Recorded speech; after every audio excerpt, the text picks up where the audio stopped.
اور پھر آخرت میں اسے جلنے کے عذاب کا مزہ چکھایا جائے گا، بھڑکتی ہوئی اور جلتی ہوئی اس آگ میں ڈالا جائے گا، اور پھر اس سے کہا جائے گا، کیا کہا جائے گا؟ ذالک، یہ ہے تیرا وہ فیوچر، یہ ہے تیرا وہ مستقبل، بما قدمت یداک، جو تو نے اپنے ہاتھوں سے کمایا ہے، یہ تیرے اپنے ہاتھوں کی کمائی ہے، تو نے خود کما کر یہ آگے بھیجا ہے، یہی وہ تیرا وہ مستقبل جس کو تو تیار کر رہا تھا۔ وَأَنَّ اللَّهَ، اور یہ کہ اللہ لیس نہیں ہے بِظَلَّامٍ لِلْعَبِیدِ، کرنے والا اپنے بندوں پر، یعنی بے شک اللہ تعالیٰ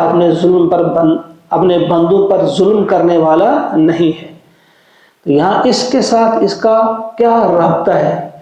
کہ ان کو مزہ چکھایا جائے گا، عذاب کا مزہ چکھایا جائے گا، اور کہا جائے گا اللہ تعالیٰ اپنے بندوں پر ظلم نہیں کرتا۔